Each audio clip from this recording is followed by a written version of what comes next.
ఇక్కడున్న వాళ్ళు ఎవరు గత 10 సంవత్సరాల నుంచి కేసులు ఎదుర్కొన్న వాళ్ళు, గత ప్రభుత్వంలో అనిశ్చితవేతకు లోను కాని వాళ్ళు, గత ప్రభుత్వంలో ఇబ్బందులకు గురి కాని వాళ్ళు ఎవరు కూడా ఇక్కడ లేరు అంటే అది పెద్ద అతిశయోక్తి కాదు.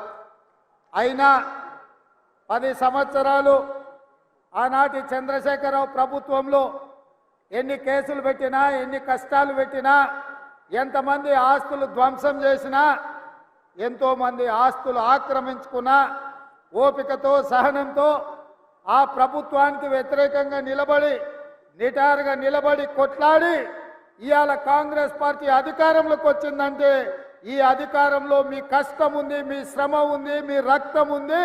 మీ రక్తాన్ని చెమటగా మార్చి ఈరోజు ఈ తెలంగాణ రాష్ట్రంలో మీరు ఇందిరమ్మ రాజ్యం తెచ్చిండ్రు.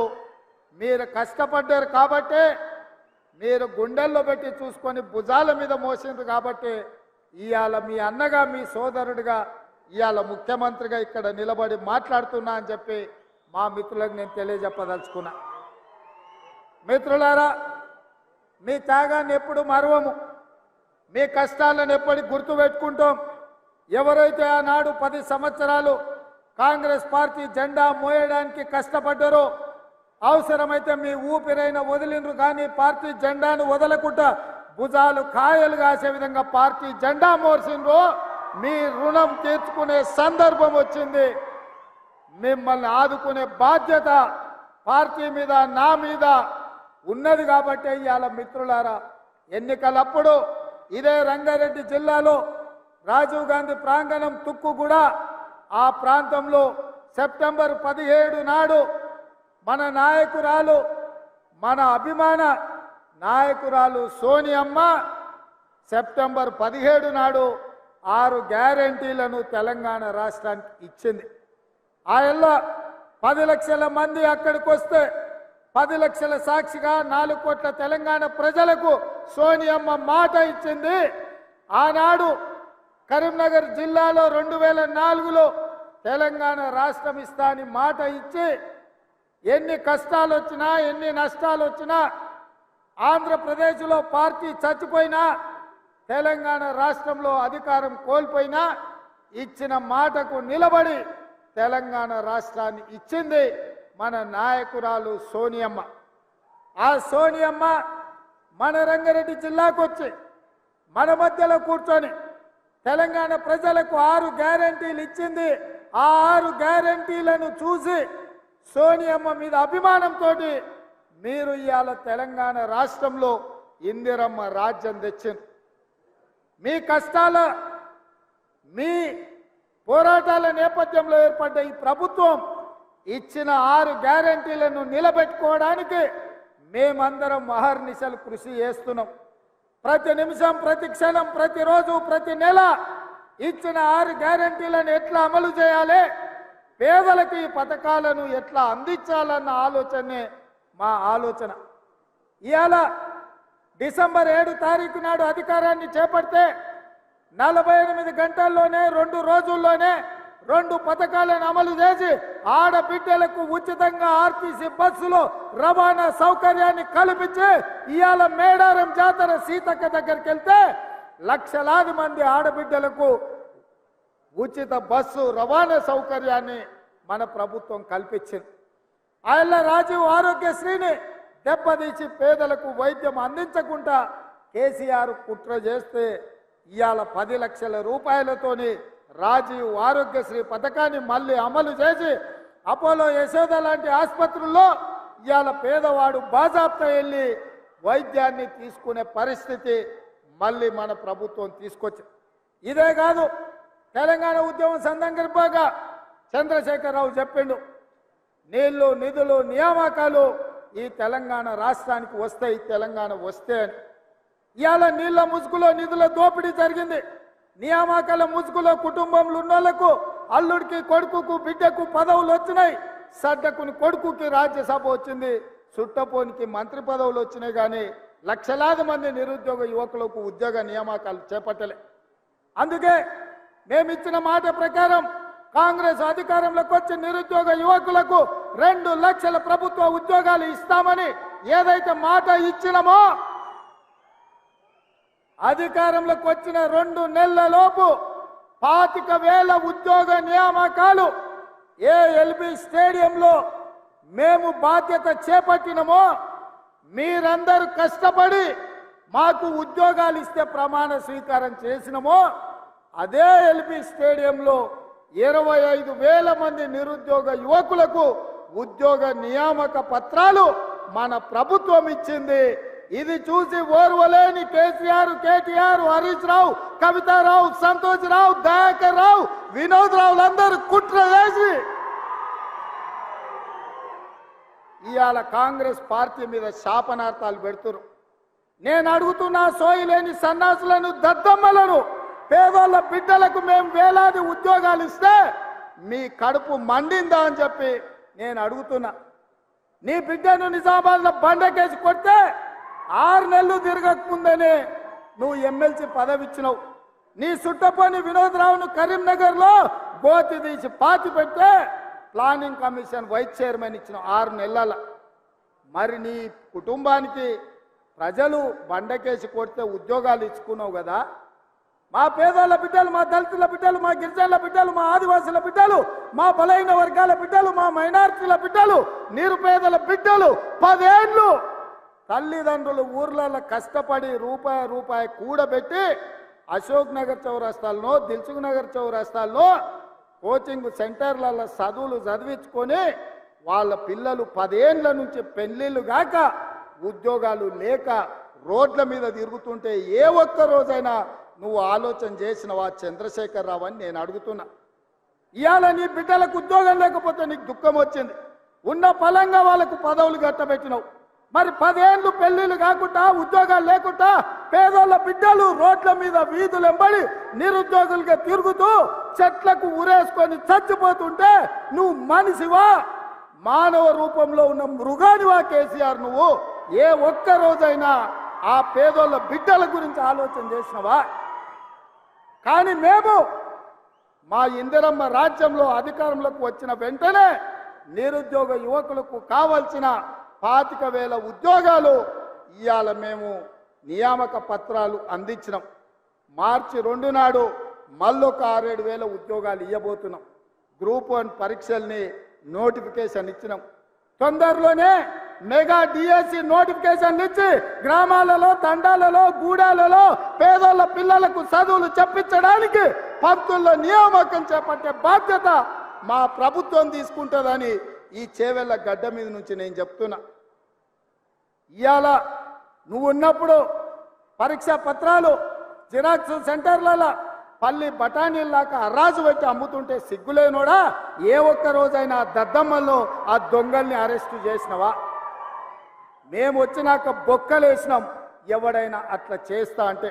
అందుకే ఈరోజు పేదోళ్ళ పిల్లలకు ఉద్యోగాలు ఇవ్వడానికి, పారదర్శకమైన నియామకాలు చేపట్టడానికి పబ్లిక్ సర్వీస్ కమిషన్ని ప్రక్షాళన చేసినాం.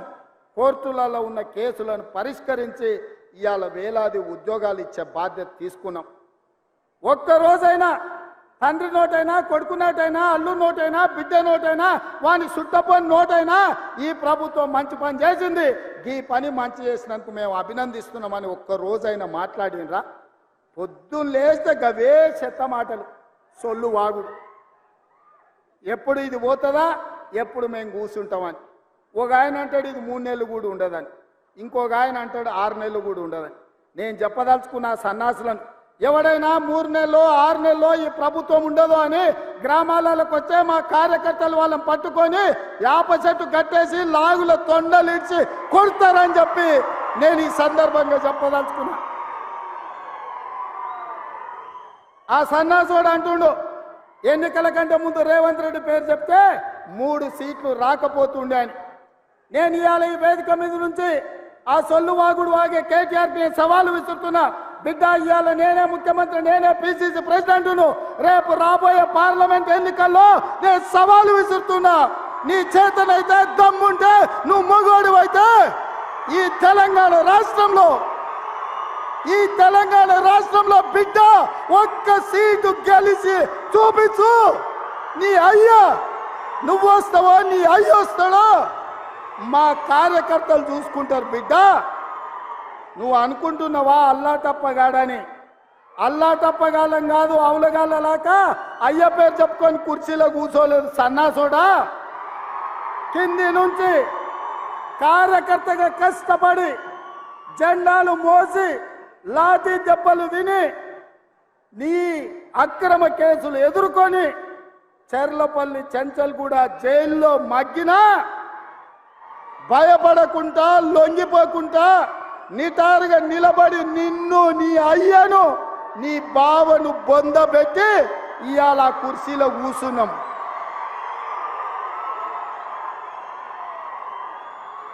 ఈ కుర్చీ ఇనాం కింద వచ్చింది కాదు, ఈ కుర్చీ అయ్య పేరు చెప్తే వచ్చింది కాదు బిడ్డ. నల్లమల్ల అడవి నుంచి తొక్కుకుంటూ వచ్చి నీలాగటో నెత్తి మీద కాలు పెట్టి తొక్కి ఆ కుర్చీలో కూర్చోబెట్టి నువ్వు మా కార్యకర్తలు. ఇవాళ కుర్చీ ఉందంటే అది మా కార్యకర్తల త్యాగం. ఇవాళ కుర్చీ ఉందంటే మా కార్యకర్తల పోరాటం.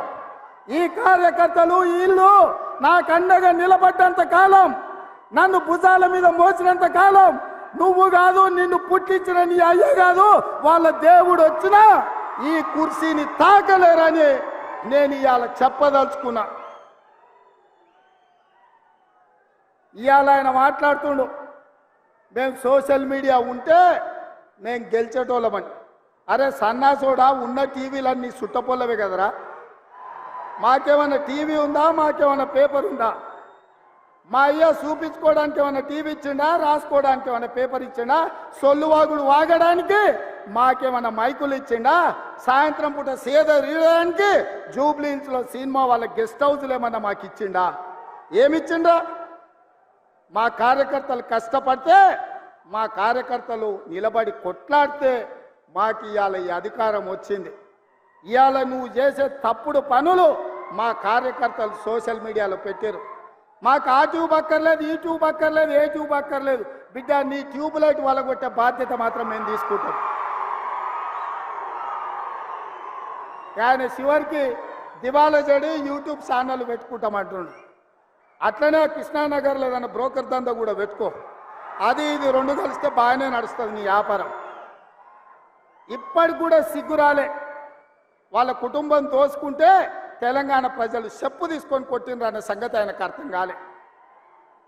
10 ఏళ్ళు అడవి పందుల్లాక చెరుకు తోట మీద పడి అడవి పందులు తిన్నట్టు మా వికారాబాద్ పరిగి తాండూరు ప్రాంతంలో పల్లి చేను వేసుకుంటే అడవి పందులు రాత్రిపూట చేను మీద పడితే ఆ పంట కాపాడుకోనికి మా రైతులు కరెంటు తీగలు పెట్టి కాపాడుకుంటారు.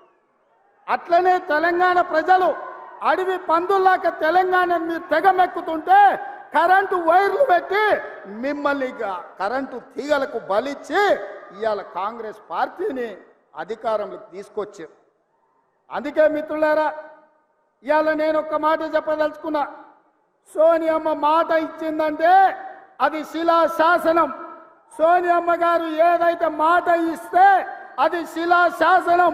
ఆ శిలా శాసనాన్ని అమలు చేయడానికి మా ఊపిరి పోయినా మా రక్తం దారబోసైనా అమలు చేసే బాధ్యత నా మంత్రివర్గం, నా మిత్రులందరూ కలిసి తీసుకుంటాం. ఇవాళ ఇచ్చిన మాట నిలబెట్టుకోవడానికి కాంగ్రెస్ పార్టీ సిద్ధంగా ఉంది. అందుకే 6 గ్యారంటీలలో డిసెంబర్ 9 నాడు ఆర్టీసీ బస్సు, రాజీవ్ ఆరోగ్యశ్రీ అమలు చేస్తే ఇవాళ మా పేదలకు ఆనాడు కట్టెల పొయ్యితో కన్నీళ్లతో క్యాన్సర్ వచ్చి చచ్చిపోతున్న ఆడబిడ్డలకు ఆ ఎల్ల యూపీఏ ప్రభుత్వంలో సోనియమ్మ దీపం పథకం ద్వారా గ్యాస్ పొయ్యి సిలిండర్ ఇచ్చి 400కే ఆ ఎల్ల సిలిండర్ ఇచ్చింది. కానీ నరేంద్ర మోడీ అధికారంలోకి వచ్చి, కేసీఆర్ అధికారంలోకి వచ్చిన తర్వాత 400 రూపాయల సిలిండర్ 1200 రూపాయలు చేసి మా పేద ఆడబిడ్డలు దోసుకుంటుంటే సోనియమ్మ రంగారెడ్డి జిల్లాలో తుక్కుగూడలో మాట ఇచ్చింది. అధికారంలోకి వచ్చిన వెంబడే మా వాళ్ళకు ఆదేశాలు ఇస్తున్నా 500కే సిలిండర్ ఇస్తామని సోనియమ్మ మాట ఇచ్చింది. ఆ అమ్మ సోనియమ్మ ఇచ్చిన మాటను దృష్టిలో పెట్టుకొని ఇవాళ చేవెళ్లలో ఈ గొప్ప పథకాన్ని ఆమె బిడ్డ మన నాయకురాలు ప్రియాంక గాంధీ గారి చేత ప్రారంభించాలని ఈ ఏర్పాట్లు అన్నీ చేసుకున్నాం, మిమ్మల్ని అందరినీ ఆహ్వానించినాం. కానీ మహబూబ్ నగర్ జిల్లాలో శాసన మండలి ఎన్నికలుండి ఎన్నికల కోడ్ వచ్చి ఆ కార్యక్రమాన్ని చేవెళ్ళ ఈ వేదిక మీద చేసుకోలేక సచివాలయంలోనే ఈరోజు 500 రూపాయలకు సిలిండర్ ఇచ్చే కార్యక్రమాన్ని ప్రారంభించి, అదే విధంగా ప్రతి పేదవాడి ఇంట్లో వెలుగులు ఉండాలి, ఫ్యాన్ ఉండాలి, ఫ్రిడ్జ్ ఉండాలి, టీవీ ఉండాలి, ఆ టీవీలకు ఉచితంగా కరెంటు రావాలి అని ప్రతి పేదవాడికి 200 యూనిట్లు తెలంగాణ రాష్ట్రంలో ఉన్న ప్రతి కుటుంబానికి ఉచిత కరెంటు ఇవ్వాలి అని ఇయాలనే ప్రారంభించినాం. ఇయాల మిత్రులారా, వివిధ నియోజకవర్గాల నుంచి మా ఆడబిడ్డలు వచ్చిండ్రు. ఇక్కడ ప్రభుత్వం ఏం చెప్పుద్దో, మా అన్న రేవంత్ అన్న ఏం చెప్పదలుచుకున్నాడో ఇని గ్రామాలకు వెళ్ళి ఇంటింటికి పోయి ప్రతి ఆడబిడ్డకు చెప్పాలని వివిధ ప్రాంతాల నుంచి మా ఆడబిడ్డలు, మా చెల్లెళ్ళు, మా అక్కలు వచ్చారు. అక్క, మీరు ఒక్కటే మాట చెప్పండి, మీ సోదరుడిగా మీ కష్టాలు తీర్చే బాధ్యత నాది. మా లక్ష్మి గ్రూపులను బలోపేతం చేసి మీరు లక్షాధికారులు కాదు, మిమ్మల్ని కోటీశ్వరులను చేసే బాధ్యత ఇందిరమ్మ రాజ్యం తీసుకుంటుంది. కాంగ్రెస్ పార్టీ ఆ బాధ్యతను తీసుకుంటుందని నేను తెలియజేస్తున్నా. అందుకే ఇవాళ ప్రతి పేద కుటుంబానికి 500 రూపాయలకే సిలిండర్ ఇచ్చే గొప్ప కార్యక్రమాన్ని తీసుకున్నాం. ప్రతి ఆడబిడ్డకు కట్టెల పొయ్యి నుంచి విముక్తి కలిగిస్తాం.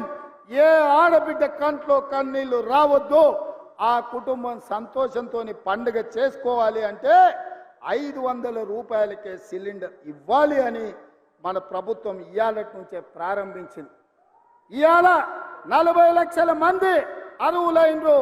ఇంకా ఎవరికైనా రాకపోతే ఎంఆర్ఓ దగ్గరకో ఎంపీడీఓ దగ్గరకో వెళ్ళి మీ గ్యాస్ కనెక్షన్, మీ రేషన్ కార్డు లేకపోతే మీ ఆధార్ కార్డు చూపించండి.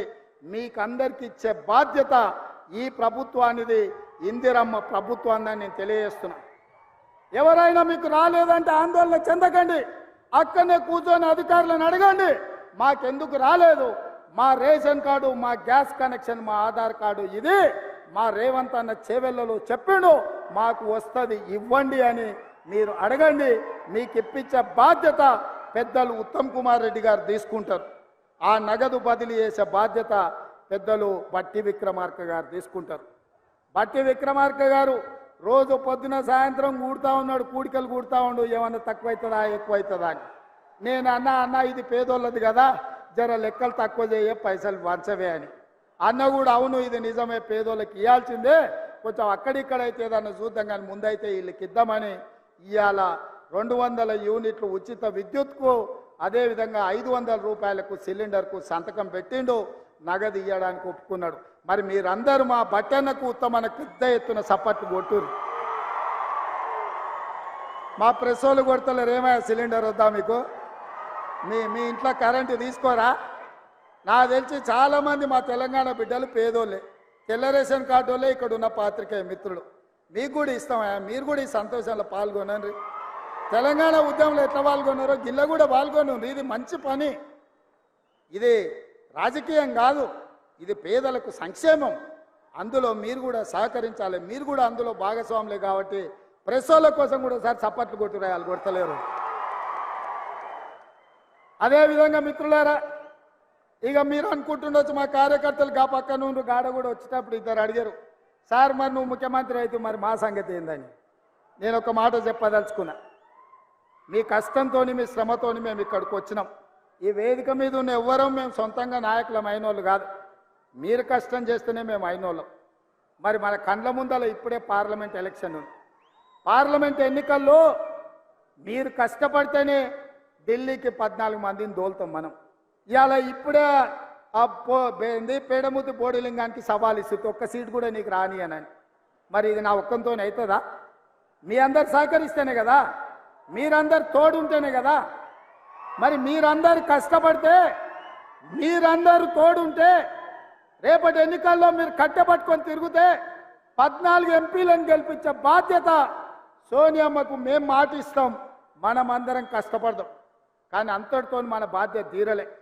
వాస్తవంగా నా బాధ్యత ఎంపీలను గెలిపించడంతో తీరలే, మా మంత్రుల బాధ్యత ఎంపీ ఎన్నికలతో తీరలే.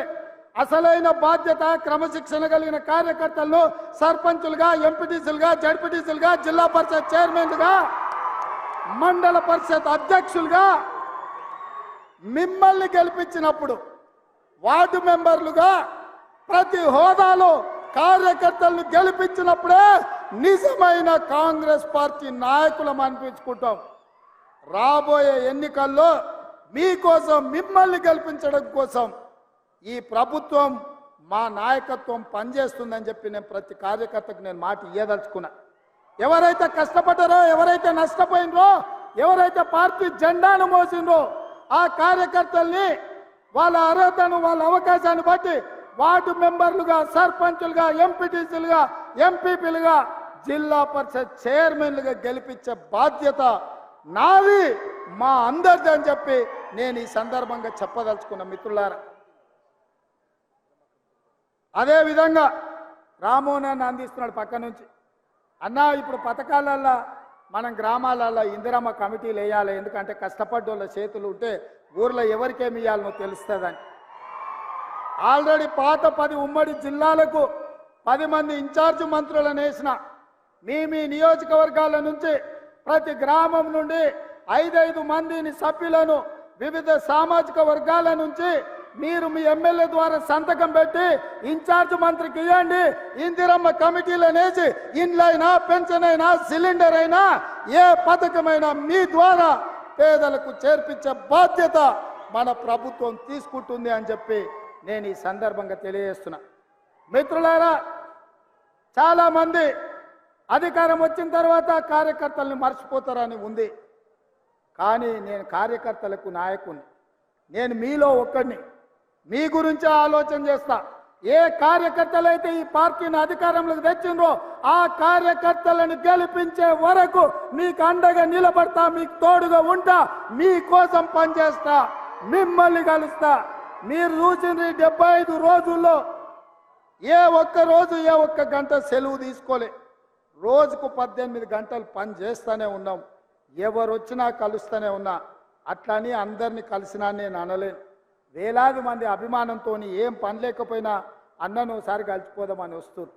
కొన్నిసార్లు అధికారులు ఎట్లుంటారు, ప్రారంభోత్సవాలు నేను అడుగు సార్ అంటారు. కొన్నిసార్లు సచివాలయంలో తలుపులు పెట్టి సార్ లోపల సమీక్షలు ఉండి అంటారు. చిన్న చిన్న ఇబ్బందులు ఉంటాయి. ఏది ఉన్నా అంతిమంగా కార్యకర్తలు ఏం కోరుకుంటుండ్రో కార్యకర్తల కోసం పనిచేయడమే నా బాధ్యత నాయకుడిగా. అందుకే మిత్రులారా, మళ్ళీ జిల్లాలో నియోజకవర్గాలు తిరగడానికి నేను వస్తా, మీ మధ్యలో ఉంటా, మీతో కూర్చుంటా, మీతో మాట్లాడతా. మీరేం కోరుకుంటున్నారో, మీరేం ఆలోచన చేస్తున్నారో, ఏ విధంగా రాష్ట్రాన్ని మీరు అభివృద్ధి పదం వైపు నడపాలనుకుంటున్నారో మీ ఆలోచనలు తీసుకొని తెలంగాణ రాష్ట్రాన్ని అభివృద్ధి పదం వైపు నడిపించే బాధ్యత కాంగ్రెస్ పార్టీ తీసుకుంటుంది. పదే పదే బీజేపీ వాళ్ళు అంటున్నారు మాది గుజరాత్ మోడల్ అని. గుజరాత్ మోడల్ అంటే ఏందే? ఊర్లో ఉన్న వాళ్ళందరూ తగలబెట్టుడా? ఇతర రాష్ట్రాలలో పెట్టుబడులు ఉంటే వాళ్ళని బెదిరించి మీ రాష్ట్రానికి గుంజుకపోవుడా? గుజరాత్ మోడల్ అంటే ఏందో?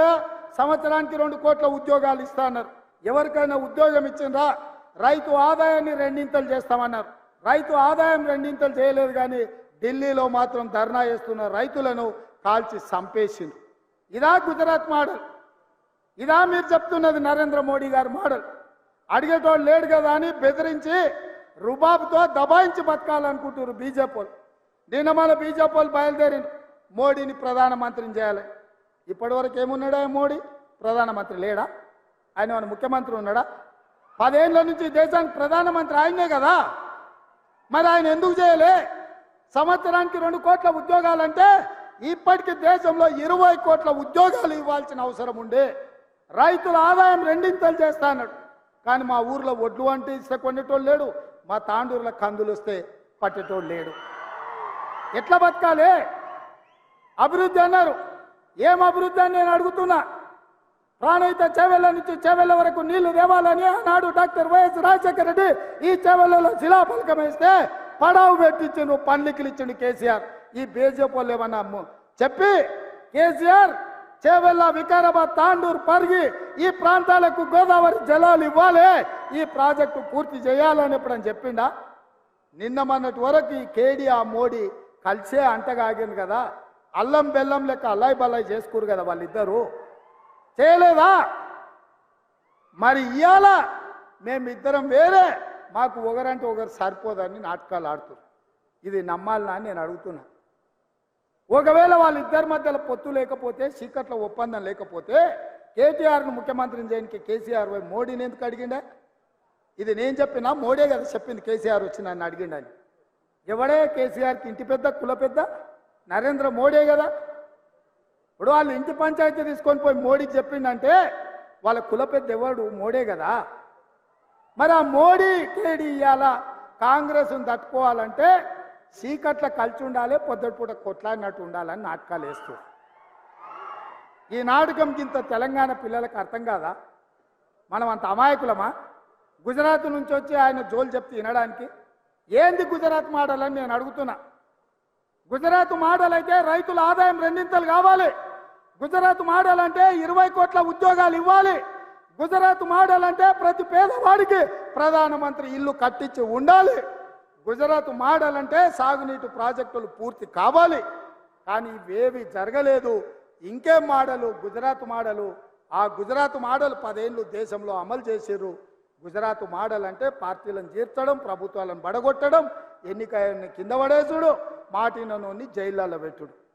మనం మీటింగ్ ఉందంటే మనం ఎన్ఎస్యూలోనో, యూత్ కాంగ్రెస్లోనో, మహిళా కాంగ్రెస్లోనో, లేకపోతే ఎస్టీ డిపార్ట్మెంటో, ఎస్సీ డిపార్ట్మెంటోలో ముందు తోలుతాం. అరే పిల్లలు ఉరుకూరి వచ్చే వారం మీటింగ్ ఉందని. కానీ మోడీ ఎవరిని తోలుతాడా?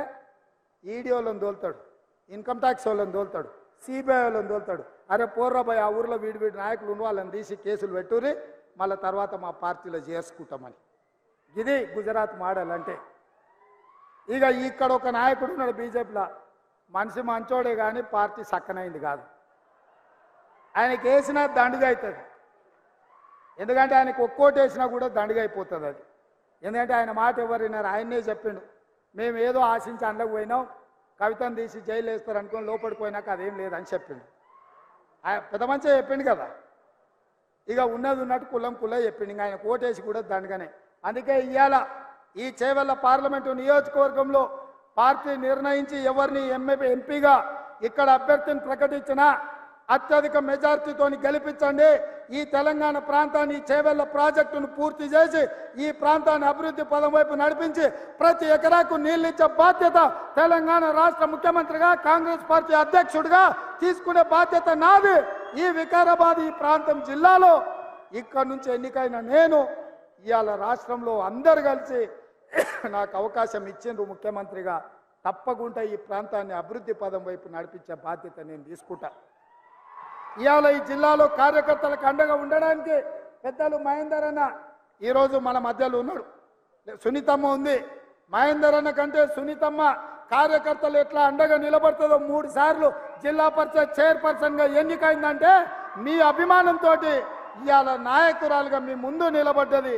భవిష్యత్తులో రామ్మోహన్ రెడ్డితో పాటు, అదేవిధంగా పార్టీలో ప్రసాద్ గారితో పాటు, మనోహర్ రెడ్డితో పాటు మీకు మహేందర్ రెడ్డి గారు, సునీతమ్మ కూడా మీకు అండగా ఉంటారు. మాది బాధ్యత మిమ్మల్ని కాపాడుకునేది. రాబోయే స్థానిక సంస్థల ఎన్నికల్లో మిమ్మల్ని గెలిపించే కానీ ఈ పార్టీ అప్పటికి గెలిచినట్టుగా భావించదు. మీరు గెలిచినప్పుడే నిజమైన గెలుపు. అందుకే గ్రామాలల్లో కార్యకర్తలు ఎవరు కూడా ధైర్యం కోల్పోవద్దు. ప్రతి ఇంటికి వెళ్ళండి, ప్రతి తలుపు తట్టండి, ప్రతి గుండెకు చేరండి. మన అభయహస్తం 6 గ్యారెంటీలను వివరించండి. ఎవరికి రాకున్నా అడిగి వాళ్ళ పేర్లు రాసుకొని వచ్చి వాళ్ళకి ఆ పథకాలు ఇప్పించండి. సిలిండర్ అయినా, ఉచిత కరెంట్ అయినా, ఆరోగ్యశ్రీ పథకమైనా, ఆర్టీసీ బస్సు అయినా ఇంటింటికి పోండి, వాళ్ళని అడగండి. రానోళ్ళు ఉంటే రాసుకొని రాండి, వాళ్ళకి ఇప్పించండి. వాళ్ళే మనల్ని కష్టపడి గెలిపిస్తారని చెప్పి మీకు అందరికీ తెలియజేస్తున్నా. ఈ కార్యక్రమాలు చేపట్టడానికి, ఈ అభివృద్ధి పథకాలను ఇంటింటికి తీసుకెళ్ళడానికి మీరంతా సిద్ధమేనా అని నేను అడుగుతున్నా మిత్రులారా. సిద్ధమేనా? సిద్ధమేనా? సిద్ధమేనా? సిద్ధమేనా? టీఆర్ఎస్ను బండకేసి కొడతామన్న దానికి సిద్ధమేనా? ఒక్క సీటు కూడా ఈ తెలంగాణలో జెండా ఎగరనియొద్దన్న మాటకు మీరందరు సిద్ధమేనా? సిద్ధమేనా? సిద్ధమన్నోళ్ళందరూ సై పైకెత్తండి.